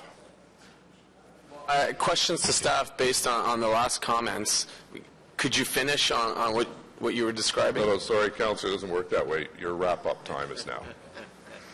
Well, I mean, the first part of the piece here is that the agreement at the bait isn't respected. So we're having issues with that in the first place. Councillor Chiarelli, Councillor Fleury is wrapping up. So thank you. So I'll start again. So I want to thank my colleagues who spoke today. We've spoken at length over this file, but over the amount of issues that we've had over students. So they're well informed of some of the challenges we've had in the neighborhood, and we continue to have. They've seen the changes to the property standards bylaw, to the noise bylaw. Yesterday, all of the infill and conversion discussions. The Town and Gown Committee and the discussions with the university, we want them, it's clear from a city point of view, but also from a resident point of view, the university needs to build student housing. It needs to build it on campus. It has the land. So there's no if, buts, what. It needs to happen, and the sooner the better. I wanted to echo what my colleague, Councillor Clark, said. This doesn't fit. At committee, I spoke, and several community members spoke on why this doesn't fit. But let me remind my colleagues on a couple of elements on why this project doesn't fit in the neighborhood. So if you're familiar with that intersection, there's a semi-intersection there. There's a T intersection, if you will, on Laurier and Sweetland. And surrounding that, there's some of the oldest heritage conservation districts in Ottawa. So, and right beside the property, there's an existing three-story house that's designated by itself. We often talk about transition zones. To me, that's not a transition zone. You go from a three-story protected heritage house to a 9-story building right beside it. So a clear demonstration on why this doesn't work.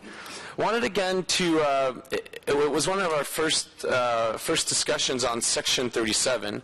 I'm quite disappointed to learn, if you look at what's permitted on the site, it's a 4-story building,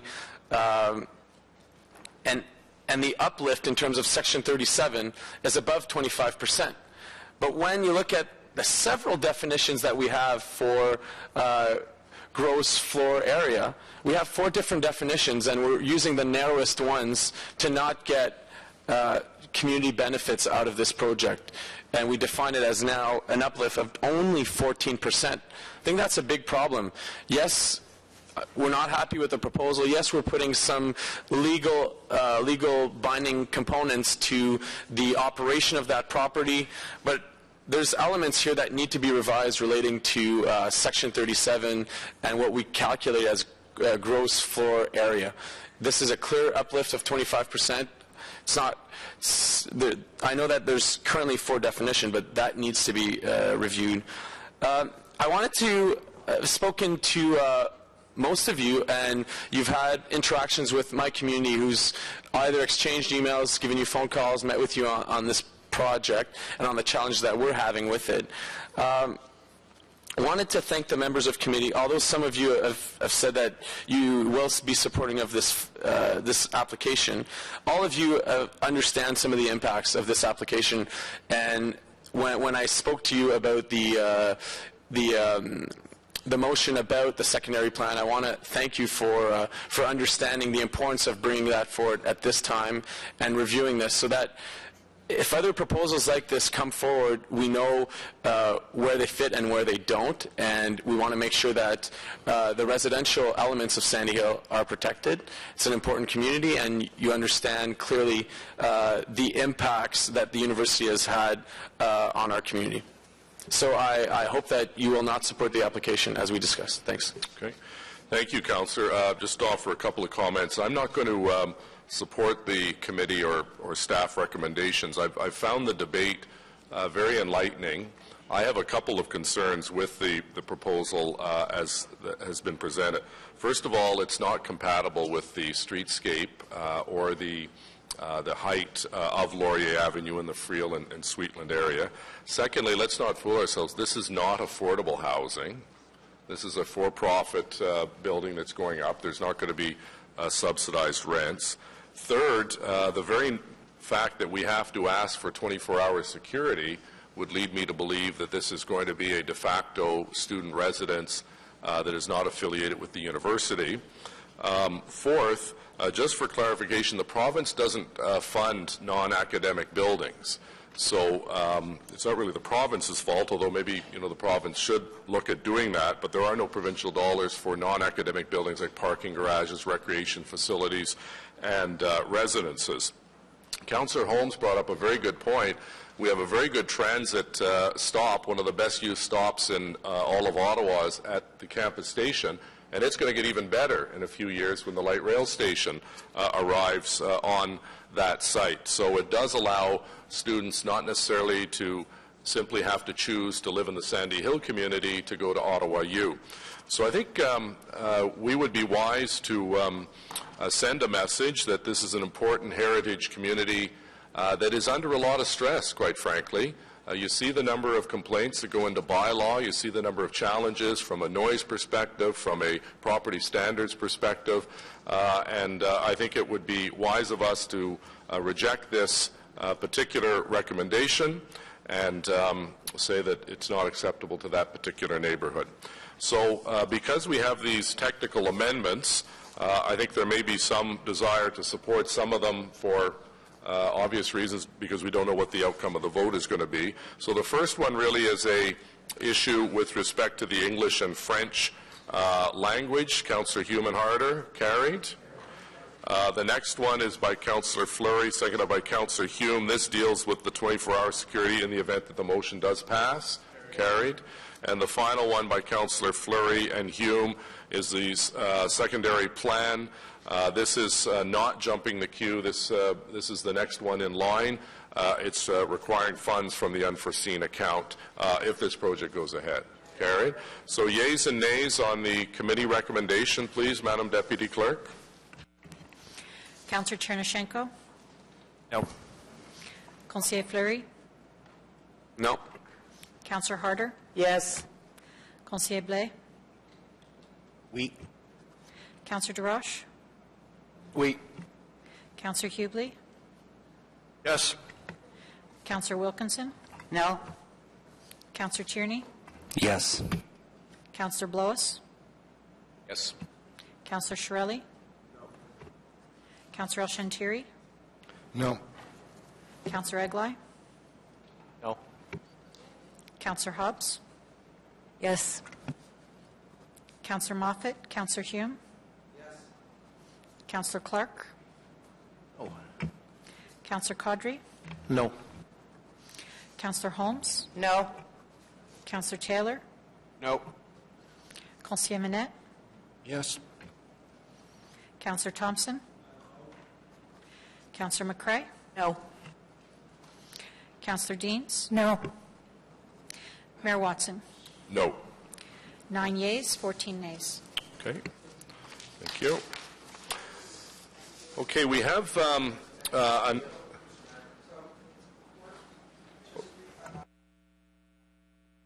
yes, Mr. Hume.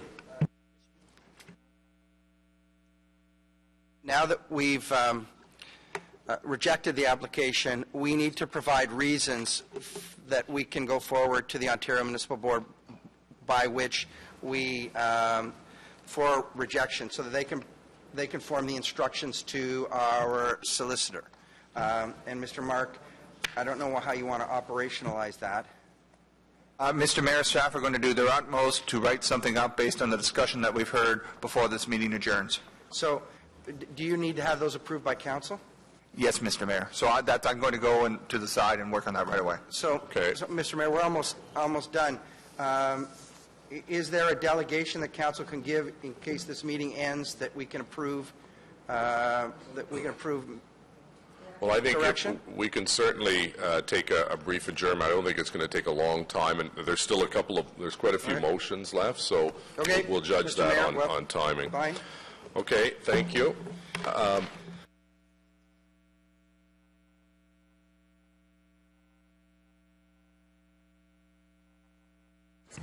Okay. So members of the Transit Commission met this morning. We have an in-camera report with respect to the settlement for Amalgamated Transit Union, and unless there's a desire to go in camera, I believe Councillor Deans has a motion, seconded by Councillor Caudry. Is there any desire to go in camera? No? Okay.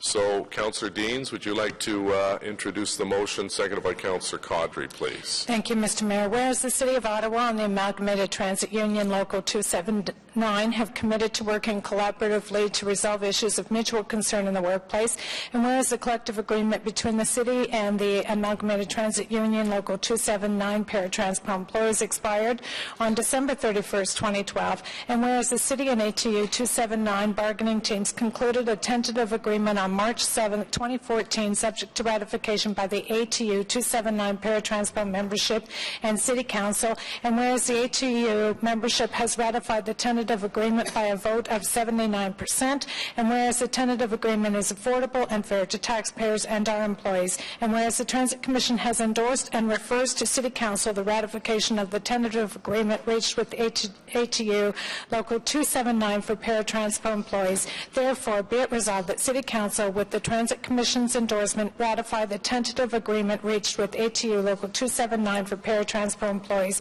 and be it further resolved that the terms of the tentative agreement be made public. Okay. Councillor Clark, please.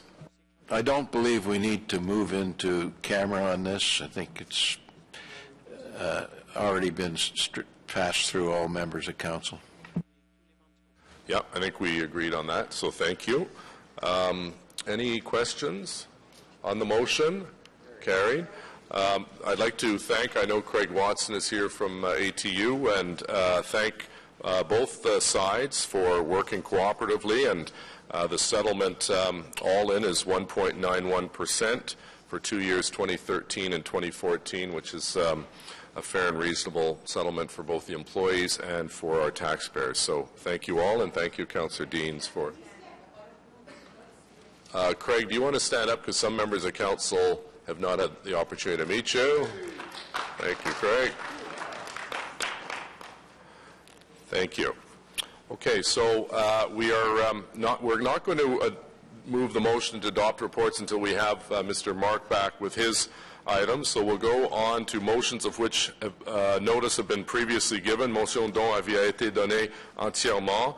Councillor Holmes, seconded by Councillor Clark. If you'd like to introduce your motion, Councillor. Thank you, Mr. Mayor. This relates to the building at the corner of Bank and Somerset that has been sort of abandoned and in very poor condition for the last 5 years.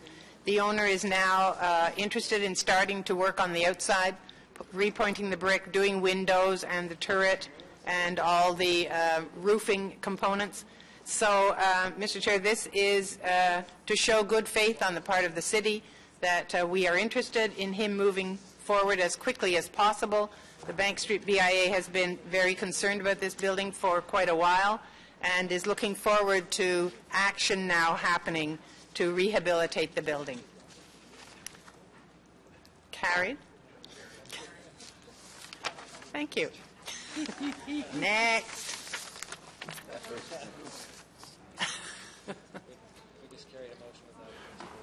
Sorry.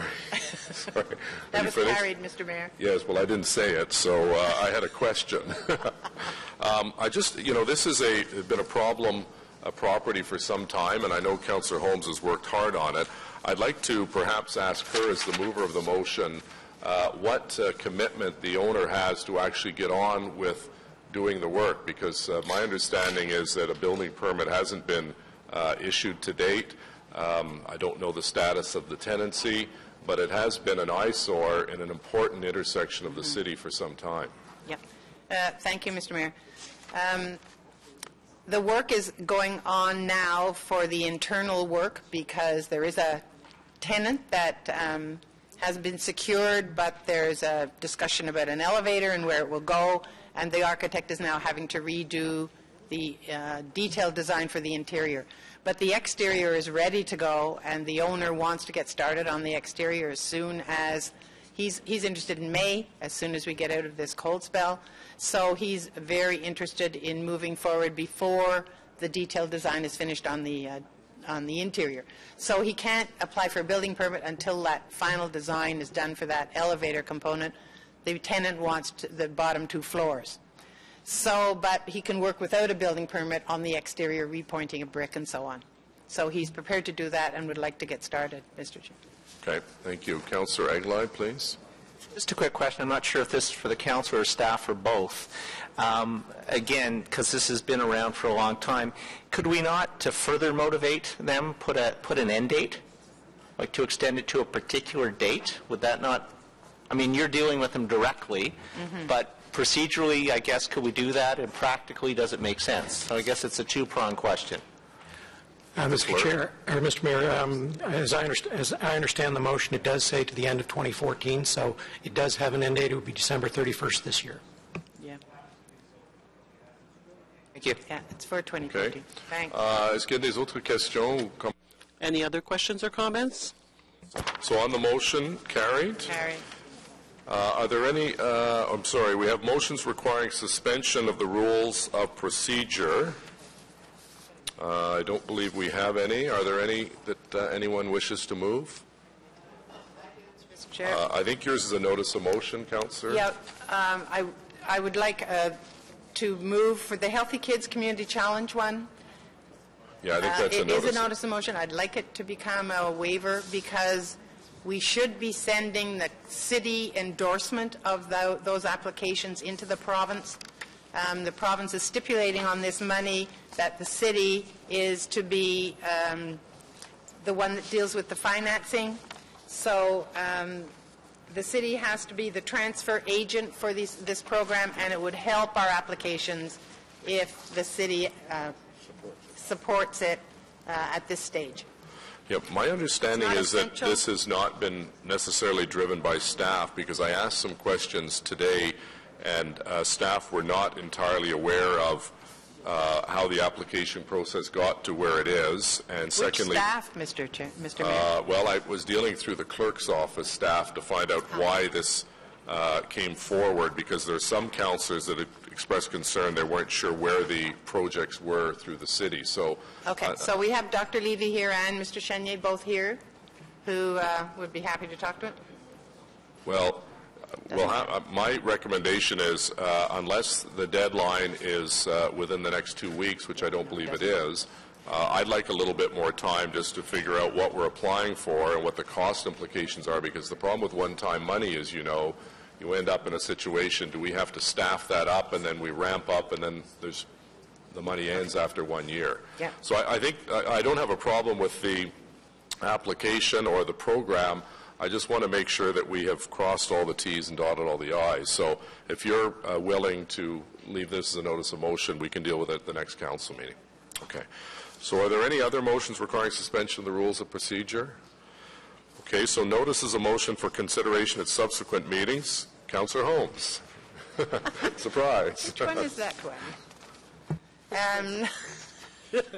This is the tax assistance for Booth Street development, 20 units, Booth just south of Somerset. A building permit has been applied for and granted. It's been sitting there for at least a year, and a grant has been provided, a Brownfields Assistance Program grant, but the property has been sold, so it's a matter of us agreeing to provide the grant to the new owner. So it's a transfer of the grant, Mr. Mayor, from one owner to the new owner. So this will be dealt with at the next meeting. Thank you very much. Next is Councillor Monette, seconded by Councillor Blois. A notice of motion. Councillor Monette, s'il vous plaît. Thank you, Mr. Mayor. It's a very minor motion, actually. It's considering the Cumberland Legacy Funds, and it was supposed to be expended by December 31st, 2013. I realized after I made an inquiry that there was still $7,709 left in the funds for Ward 1, and the motion basically just asks to have an extension till November 30th, 2014, so that those funds can be used in the Ward 1 area as it was designated for. Okay, so that will be dealt with at our next meeting. Thank you, Councillor Monette. Next is Councillor Holmes, again for the Healthy Kids motion for notice of motion. Thank you very much, Mr. Chair. There is this new funding envelope at the province whereby $1.5 million will be provided to successful applicants over a 4-year period, and it is a combination of the Recreation Department and the Health Department working together to apply for this funding. And Councillor Taylor and I, as Chair of the Health Board and Chair of Community and Protective Services Committee, are championing these applications, and they have gone in, but we're not sure when the decisions will be made. It might have something to do with the next election, you might say. Okay, thank you, Councillor. That's a notice of motion. Are there any other notice of motions that members of Council would like to table at this time? No? Okay. We now have, I believe, Councillor Fleury is dealing with our city lawyer, Mr. Mark, on the motion with respect to, I think it should say at the top, Planning Committee or Council, I believe, Deputy Clerk. Okay. So we'll just hold for just a moment. While we're doing that, we had an inquiry from Councillor Tierney. Great. Thank you very much, Mr. Mayor. It's in regards to provincial oversight. In regards to municipal government process changes. On March 6, 2014, the Province of Ontario issued a statement proposing greater provincial oversight of municipal government requiring new processes and investigation changes. What are the financial implications and ramifications for the City of Ottawa, and how would this impact the City's oversight measures currently in place? Okay, thank you, Councillor Tierney. I think the clerk has a copy of that. And Councillor DeRush has a written inquiry. Yes, thank you, Mr. Mayor. Is the City of Ottawa open for business for the new cellular phone antenna on city water towers and pump stations? And then my second question is, in light of the seasonal condition of Ottawa's roads in the spring, what is the enforcement strategy for the spring load restrictions? Thank you. Okay. Do we have any other written inquiries, Deputy Clerk? Does anyone? Is that okay? So, Councillor, yeah, I've got that. So this should read Planning Committee, I think, at the top. So, Councillor Fleury, if you'd like to introduce the motion signed by Councillor Holmes.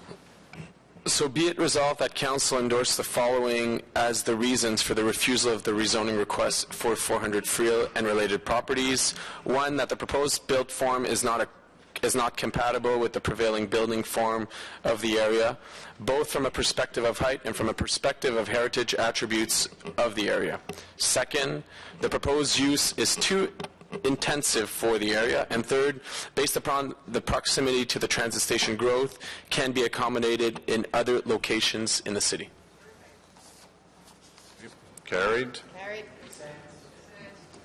Do we want to do the same votes as the motion? Is that agreeable, the same votes as the original motion? Agreed, Deputy Clerk? In reverse. Sorry, do you want to do yeas and nays? Okay. All right, yeas and nays on the motion, please. Councillor Chernyshenko. I want to be sure I'm saying yay and nay on the right thing here. So yes is a yay to upholding. Thank you. Yay. Conseiller Fleury. Oui. Councillor Harder. Conseiller Blais. No. Councillor DeRoche. No. Councillor Hubley. No. Councillor Wilkinson. Yes. Councillor Tierney. No. Councillor Blois. Councillor Shirelli. Yes. Councillor El-Shantiri. Yes. Councillor Eglai. Yes. Councillor Hobbs. No. Councillor Moffat. Councillor Hume. Councillor Clark. Councillor Caudry. Yes. Councillor Holmes? Yes. Councillor Taylor? Yes. Conseiller Manette? Yes. Councillor Thompson? Yes. Councillor McCrae? Councillor Deans? Yes. Mayor Watson? Oui. 16 yeas, 6 nays. See? Motion to adopt reports. Councillor Hubley, please. And seconded by Councillor Thompson. Thank you, Mr. Mayor. That the Ottawa Board of Health Report 12, Agricultural Rural Affairs Committee Report 39, Environment Committee Report 28, Finance Economic Development Committee Report 41, Planning Committee Report 66, and Transportation Committee 36 be received and adopted as amended. Carried. Motion to introduce bylaws. Motion portant présentation de règlement. Councillor Hubley, please. That the bylaws listed on the agenda under motion to introduce bylaws, 3 readings, be read and passed. Carried. Confirmation bylaw. Councillor Hubley, seconded by Councillor Thompson. To confirm the proceedings of the council meeting of the 26th of March 2014. Carried. Adjournment. Councillor Hubley and Thompson. That the proceedings of the City Council meeting of 26th of March 2014 be adjourned. Carried. Adopté. Thank you all very much. Meeting adjourned.